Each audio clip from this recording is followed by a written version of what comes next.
Functions complete कर लेने के बाद अब हमारे पास है कन्वर्जन फंक्शंस। कन्वर्जन फंक्शंस का एक ही काम होता है कि एक डाटा टाइप से दूसरी डाटा टाइप में कन्वर्ट करना। अब इसे हम दो तरीके से अप्लाई करते हैं, एक कास्ट वाला मेथड है और एक कन्वर्ट वाला मेथड है। कास्ट भी क्या करता है, कन्वर्ट करता है डाटा टाइप्स को, और कन्वर्ट फंक्शन भी क्या करता है, कन्वर्ट करता है डाटा टाइप को। दोनों ही डाटा टाइप में कन्वर्ट करते हैं। फर्क इसमें यह आता है कि जो कन्वर्ट डाटा टाइप है ना, ये सॉरी कन्वर्ट फंक्शन, ये साथ एक स्टाइल लेके चलता है अपने। अब मैं बताती हूँ ये क्या है। कास्ट वाला पहले फंक्शन देख लेते हैं। कास्ट फंक्शन ने क्या किया कि क्वांटिटी का कॉलम लिया जो कि पहले इंटीजर डाटा टाइप के साथ था, और उसे कैसे कन्वर्ट किया, एज वारचार, यानी कि अब उसे वारचार में कन्वर्ट कर दिया। और जब हम इसे सिलेक्ट करके जब प्रिंट करवाएंगे तो ये करेक्टर डाटा टाइप के तौर पे शो होगा। उसके बाद जो कन्वर्ट का फंक्शन है, जब वो हमने यूज किया तो हमारे पास वारचार में थी हमारी सेल डेट, यानी कि हमारे पास जो सेल डेट थी ना, उसको हमने कन्वर्ट कर सेल डेट सॉरी उसमें थी डेट में, हमने इसे वारचार में कन्वर्ट किया और उसको एक स्टाइल दिया 103। अब ये 103 और ये स्टाइल में क्या कह रही हूँ, ODBC, ये आपने ना अब याद रखना है। ये उसमें वाइवा में ये क्वेश्चन आ जाता है। ODBC है हमारे पास, ओपन डेटाबेस कनेक्टिविटी।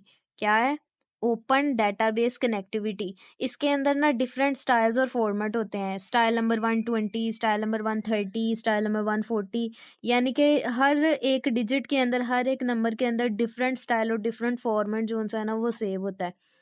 तो यहाँ पर मैंने कौन सा इसे स्टाइल दिया, 103 का। तो बैकएंड पे जो भी इसका स्टाइल होगा 103 में, वो आके क्या हो जाएगा, स्टोर हो जाएगा।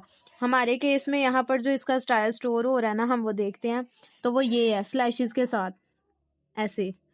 इसके अलावा कौन से स्टाइल होते हैं, ऐसे डैश के साथ, डैशेस के बगैर, ऐसे वाला, कॉलन वाला, या खाली डॉट वाला, इस तरह, यानी डिफरेंट स्टाइल्स हैं। तो ये हम चेंज करके डिजिट तो चेक कर सकते हैं। तो यहाँ तक हमारे सारे जितने भी फंक्शंस हैं वो कंप्लीट हो जाते हैं। ये जितने भी, ये चार टाइप्स थी फंक्शंस की basically, conversion function, number functions, और उसके डेट फंक्शंस थे, और करेक्टर फंक्शंस थे।